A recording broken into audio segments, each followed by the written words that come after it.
Welcome to the SwimSwam podcast. I'm your host, Coleman Hodges, and today I'm joined by national team member, world junior champ silver medalist, David Curtis. David, how's it going? It's going well, thank you.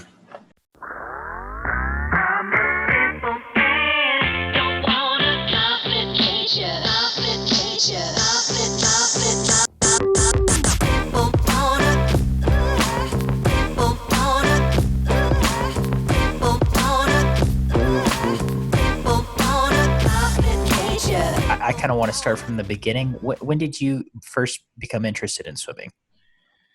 When I was around 8 years old, I went to the YMCA just to learn basic water safety, and I caught on really quickly. And the people there were like, you should definitely look into a swim team. He seems to have a natural touch in the water that most other people at my age didn't necessarily have. So from there, it was from 8 to 9, I learned more about like recreational swimming, and then 10, I jumped right into the competitive scene with a club team in PA. Nice. Did you always enjoy swimming? Did you play other sports growing up?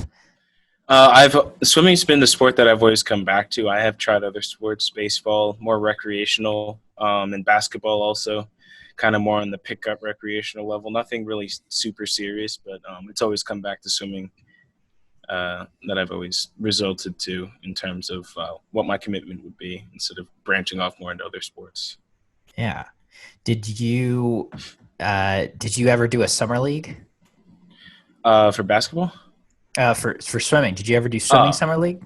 Yep. I have a community pool that has a summer league that I've been doing for a very long time, actually. Since I was, I think, 12-ish, we always went there, and they have a great league that I swim in every summer. Do you still compete? So every summer league is different. I love hearing stories about different summer leagues, and everyone thinks there's the most competitive. Do you still do your summer league? Last year was going to be my last year since this summer was the Olympic trials. I wouldn't necessarily have the time to commit to another team like that since that didn't happen, and so did the team. It never actually ended up coming together. I still believe that was my last summer there. I've been competing there for a while, and it was a great run. Yeah, that's really cool. Do you have a memory you're most fond of from your summer league days? Yeah, I'd say just but I think I was like 14. There's always a big summer meet called the pentathlon where you swim 5 events: the 50 free, 50 fly, 50 back, and 50 breast, and the 100 IM. Whoever is the lowest accumulated time wins. Me and my coach wanted to see like a really, really fast time on all of them, and I ended up doing everything on point, and everyone was having fun at that meet. It's a great meet to talk to other teams and be with the team that you're with, and just being at that one was, I don't know, it was just something special. I mean, that sounds like every swimmer's dream meet. I don't know, maybe not a distance swimmer, but that sounds super fun to me. Yeah. Nice short distances. Were you always a more sprint-oriented swimmer? Yes. When I was like 14, I tried to get into the 200. Never ended up happening because I'm not good at the 200 freestyle at all. I've been mostly 50 and 100 free oriented, and then other sprint events like the 100 fly, 100 back, and branching out into. I mean, I was looking at your the state meet results from just this past February. You split 24 in the 50 breast on the medley relay, I think. Yeah, that was fun. It was a great relay. We all were really, really hyped for that one. How did you end up falling into the breaststroke role? Well, statistically, I was the fastest freestyler there, but I was also the fastest breaststroker. And we had one of my great friends, Mark Usiskin, had started improving in the freestyle faster than we expected. So we tested it out, seeing if we could get a faster relay split, me at the breaststroke and then Mark at the freestyle. And it ended up working absolutely fantastic. He ended up splitting one of his fastest times, and we broke our relay record by like 7 seconds, just because we all were in the right place. And I enjoy doing 50 breaststroke. I love it. It's one of my favorite events.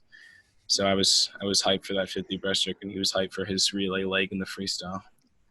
That's that 7 seconds. That's awesome. I mean, Yeah, that's how you want to break a relay record. yeah. Um, when you're swimming breaststroke, a 50 breast, what are you thinking about? What's your focus there? A really powerful pull, and then when you're pushing out into the recovery, just a really powerful push out and nice powerful kick at the end to get as much power from the pull and then release it out forward in front of me. That's why my stroke tends to be a little bit slower than other people's. I just focus on the like I don't know if this makes sense, but like the exhale of the stroke in the breaststroke more than the other parts. Yeah, I think that makes total sense. Listeners out there, you're getting prime sprint advice from a prime sprinter. Uh, so it seems like you're pretty proficient in all four strokes as long as you're going fast and it's a relatively short distance. Seems like you can do it. What is your like coming up through high school? What does your training looked like? My training's looked. I've actually been training more like a mid-distance swimmer.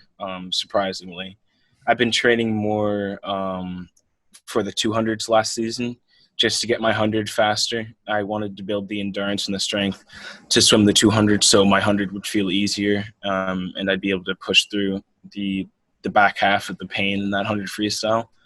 When I was in high school season, I did more USRPT, short distance, fast sprints on longer rest to improve that speed reaction time for the 50 free at Easterns and the 100 free at Easterns as well. That was the target meet for me this year. Um, it was the target meet, and then of course the Olympic trials was the big daddy meet of all the season, but that didn't happen. But yeah, I've been training more in between the mid-distance freestyle, a little bit of fly as well, but got down to the USRPT repetition training as high school season went on. Yeah. How do you hit all four strokes every session? Do you hit all four strokes once a week? Do you even swim breaststroke at all ever in practice? Surprisingly, I do not swim breaststroke in practice. I focus mainly on freestyle and backstroke and implement fly maybe twice a week, drills and racing at the end of practice. But I focus more on the free and the backstroke strokes mainly during the week. Gotcha. So when you're swimming backstroke, you mentioned you have a longer breaststroke than most.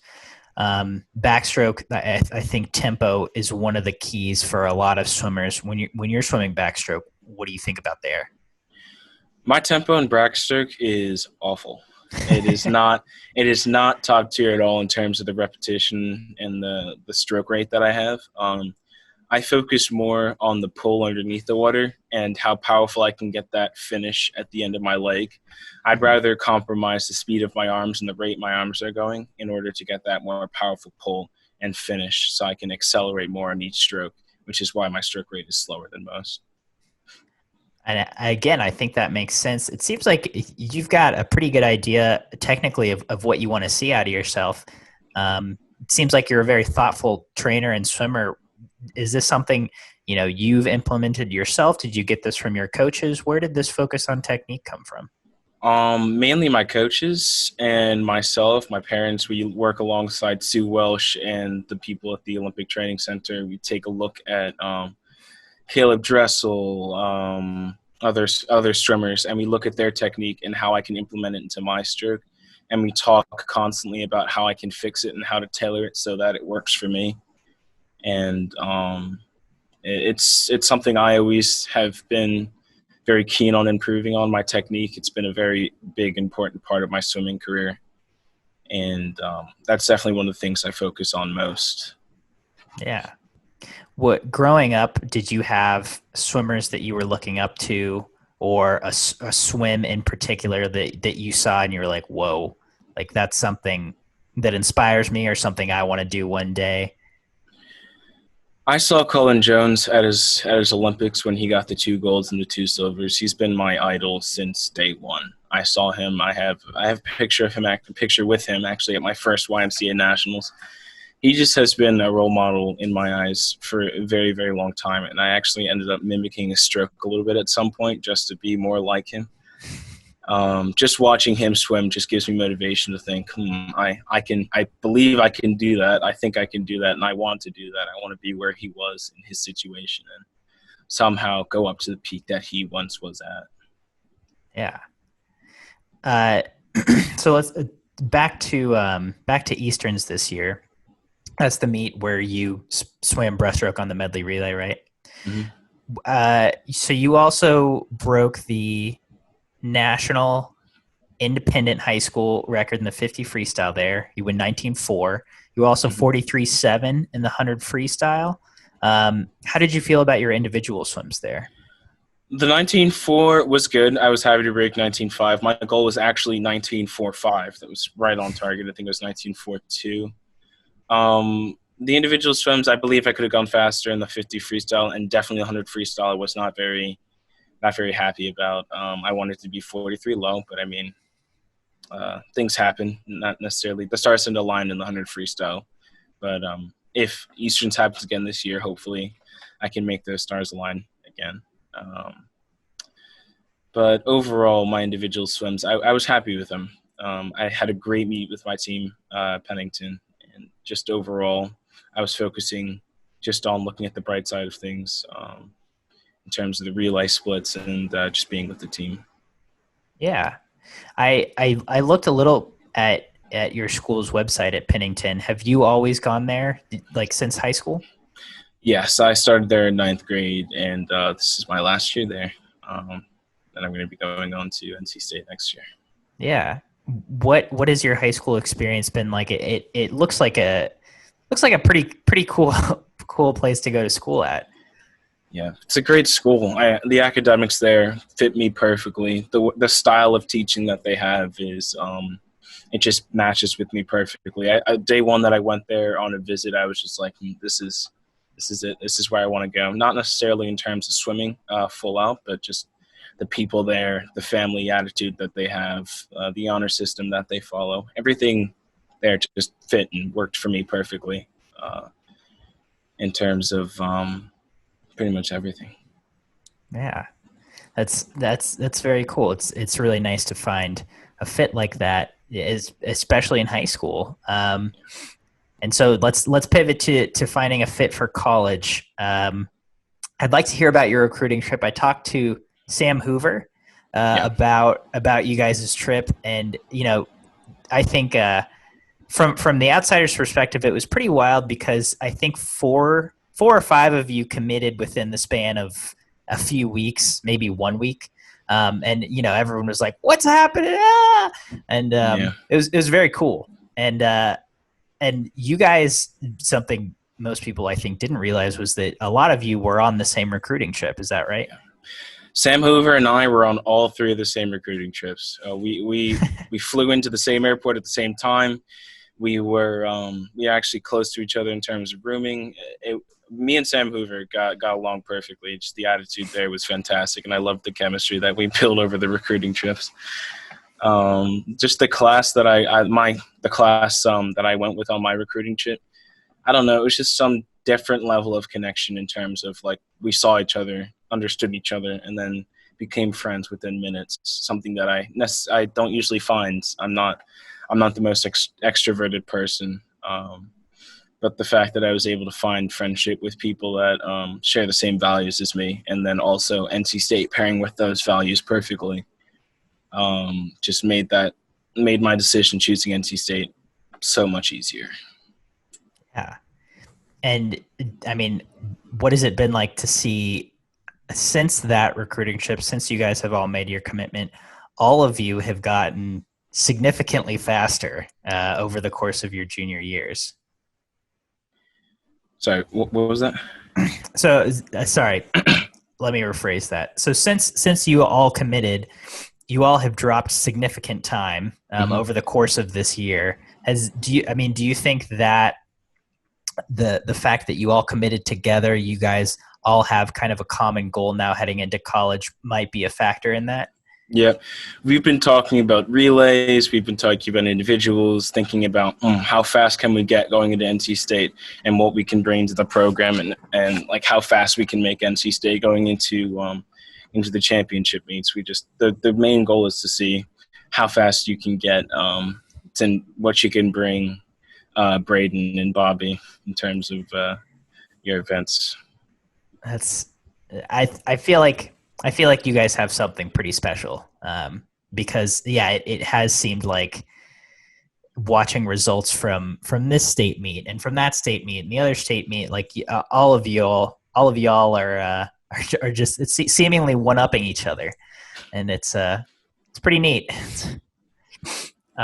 So moving on to after NC State, you had a pretty big summer last summer. Yeah. You heading into nationals in 2019 Summer Nats Palo Alto. What were you thinking heading into that meet?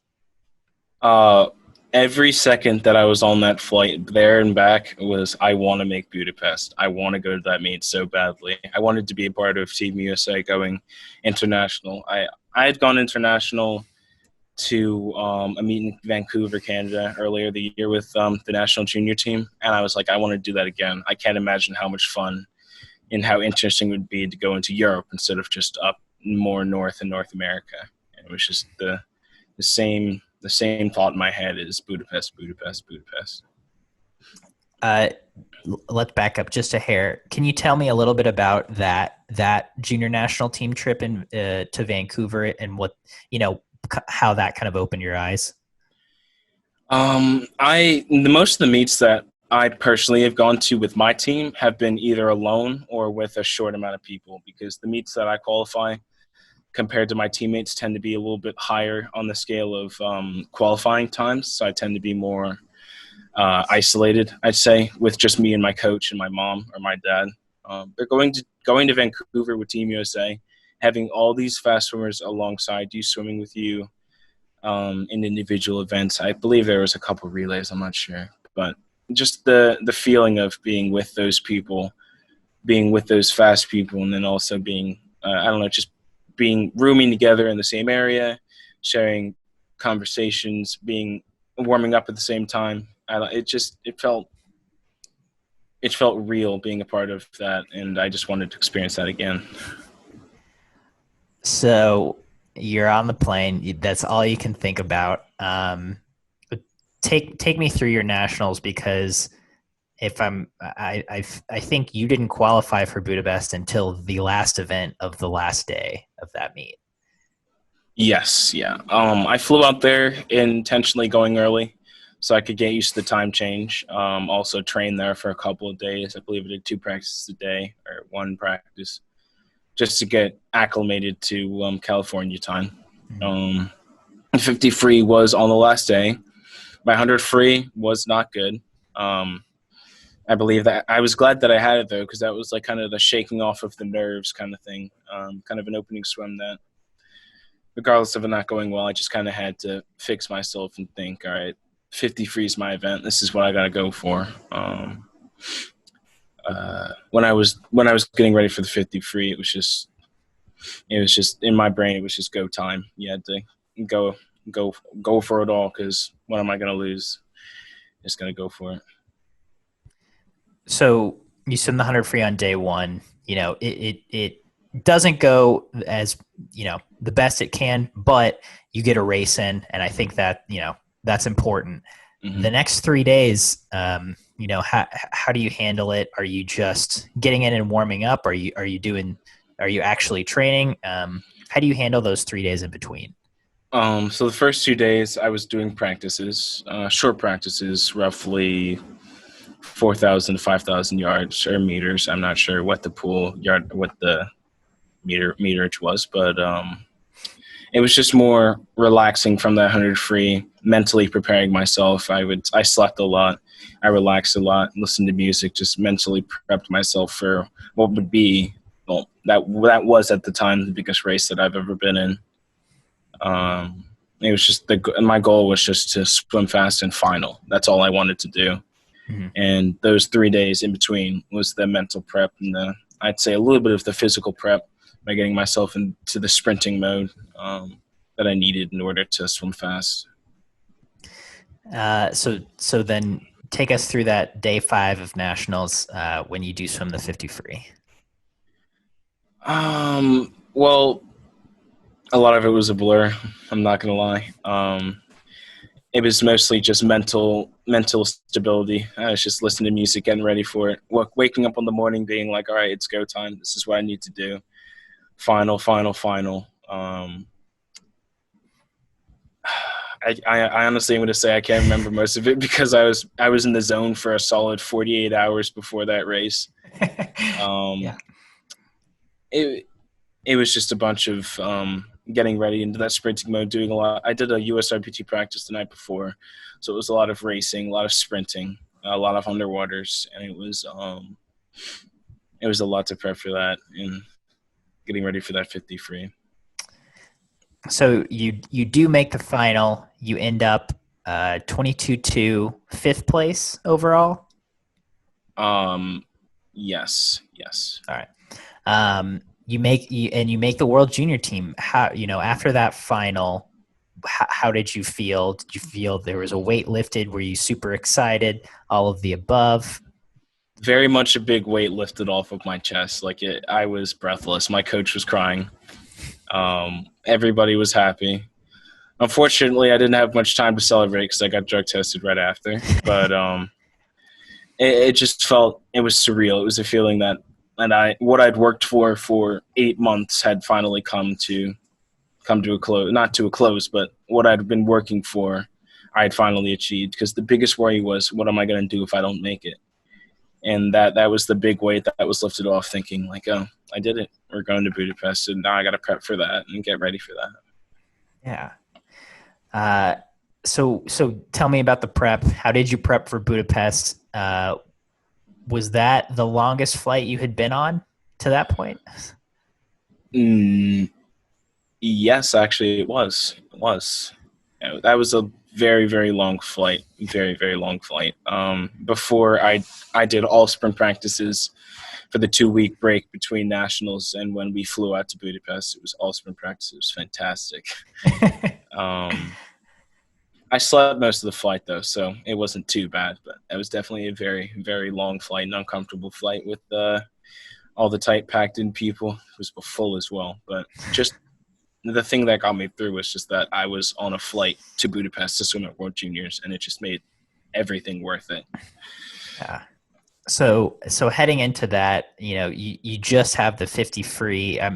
You mentioned just sprint practices, everyone's dream. I'm guessing, it's kind of nice just having one event to focus on. But how did you feel heading into Budapest? Did you think you could go faster than that 22-2 from nationals? Honestly, I didn't think I could. I saw the site sheets and I was like, wow, this is extremely competitive. And I knew that those competitors from the other countries, people who I've never heard of before, would push me to go faster. But I didn't. I thought I could go a little bit faster, not necessarily 21.9. That was not in my head. That was a complete surprise. But yeah, it was just. I was just thinking like this is it. This is what I've prepped for, and that I'm just gonna try my best and see what happens because at that point that's all you can do. Yeah. What was the experience of having semifinals like? Because I don't, that's something completely new, I'm guessing, to most people. Yeah, that was my first prelims, semis, and then finals meet, which is why I did best in the semifinals and did not do as fantastic in the finals. That was definitely different for me because I had it felt like I usually I'm prepping mentally for 2 races, and I'm used to that because in America that's what you do. You do prelims and finals at these big meets, and having to do that whole extra mental check for that 3rd race was definitely a step out of my comfort zone, something I'd never done before. But I mean, yeah, it was definitely a lot different than what I'd been used to in the U.S.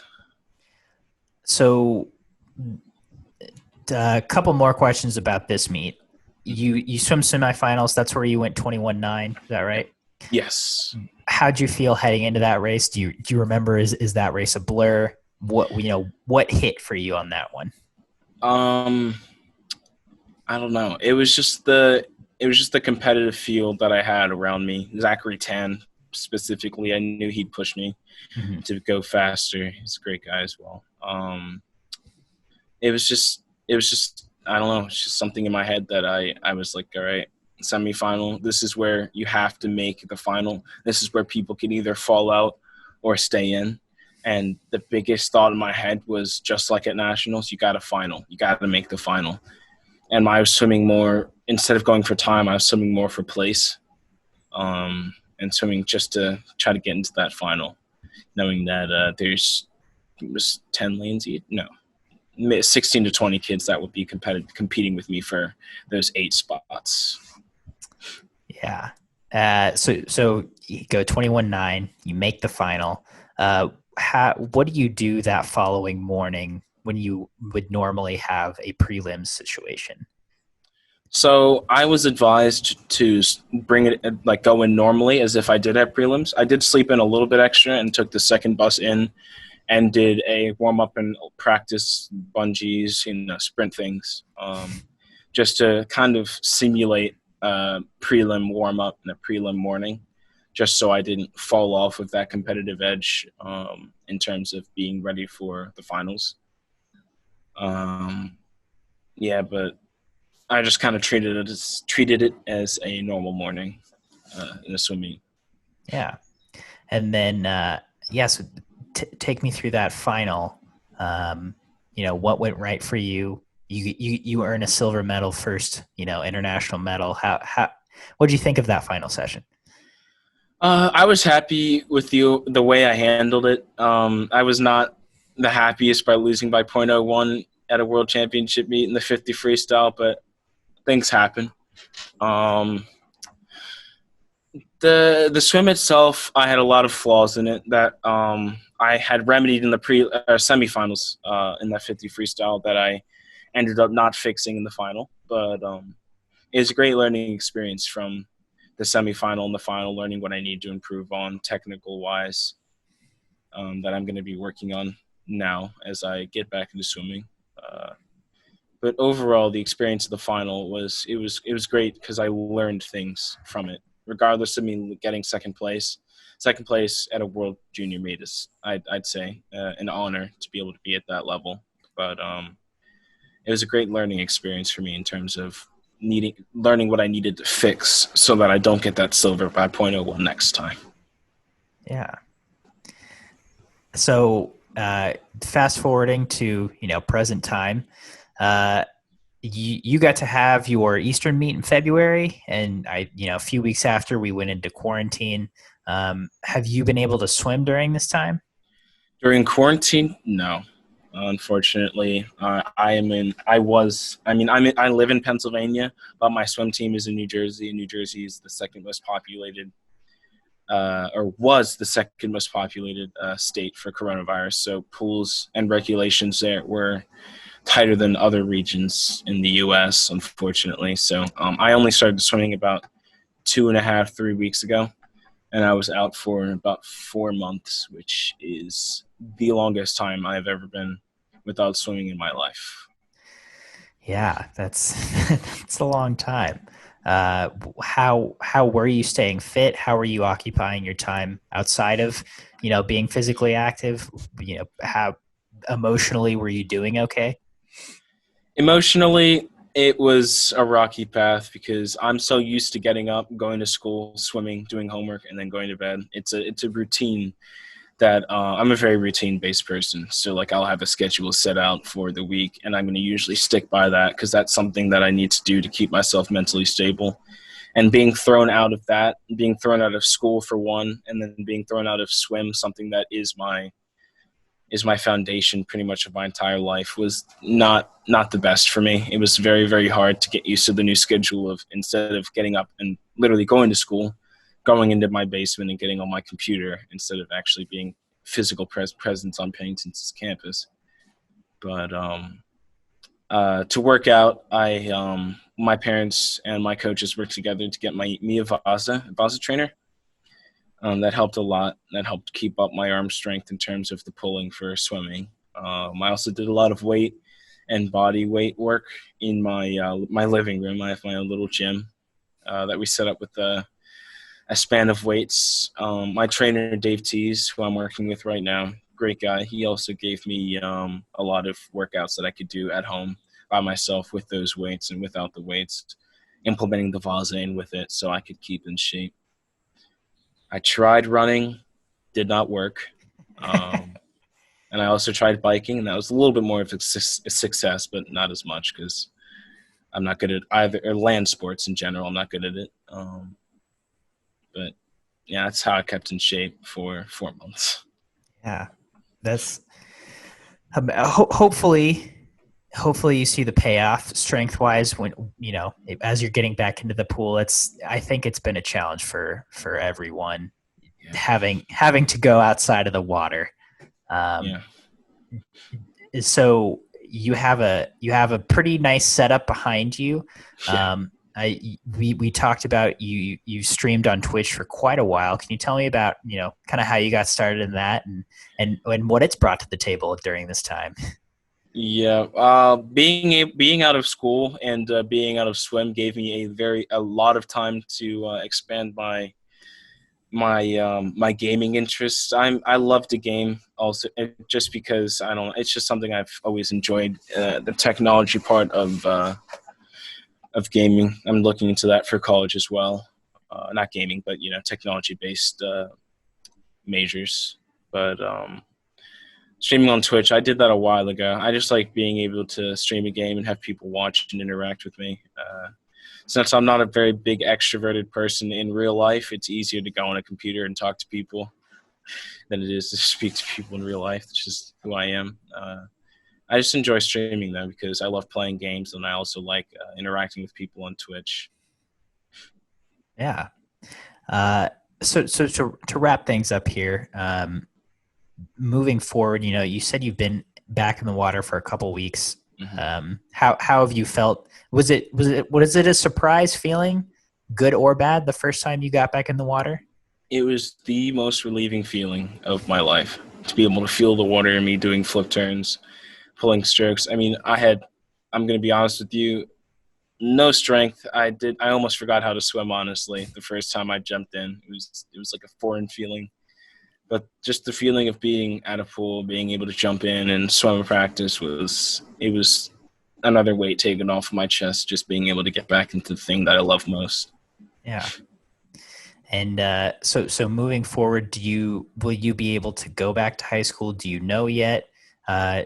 Is swimming looking all right? Do you have any goals for yourself thus far? Right now, every meet that I've been looking forward to in terms of early fall have been canceled. I'm not sure how Phase 2 is going to wrap out in the U.S., so I'm not sure what meets are going to get canceled or what meets are going to progress as scheduled. So goal wise, it's just to keep in shape and try to improve myself in practice. I'm going to be running trials at practice in a couple of weeks to see where I'm at in terms of my 50, my 100, and expanding to the 100 breast and 100 fly. Yeah, hundreds finally. Yeah, but goal wise, there's nothing right now except to keep in shape. And school wise, I'm not sure what Pennington's doing. I'm not sure if they know what they're doing either. But we'll keep posted on that when they release stuff regarding their school. Um, it's just kind of stay in the moment and keep working until I get more information at this point. Yeah. Uh, have you found anything that's helped? You talked about you're a routine person, that helps keep you mentally grounded. Have you found anything during this time of really not having a set schedule or not having things to keep you structured that has helped you kind of stay emotionally grounded? Yeah, back when quarantine first started, it was more waking up, going to school, getting my work done, then working out. I'd occasionally work out with my girlfriend, who I've been kind of quarantined with her. So It's been good to see her. She's helped me a lot. She's been a part of my daily schedule, and I've been just adding to that now that I have swim back, and now that I'm just adding swim and doing workouts with the trainer. Just kind of adding all the pieces back, hoping that I'll be able to get back to the full thing when all of this is over. Yeah. Well, on that note, David, do you have any parting thoughts? For people getting back into the pool, for people trying to get through quarantine, before we sign off? Yeah, just make sure that you stay with it. It's going to get better at some point. It's going to be awful for right now. Maybe it's not even working for some people in the country, but whatever you have, just stick with it and work through it, because at some point it's all going to work out, and all your hard work is going to pay off.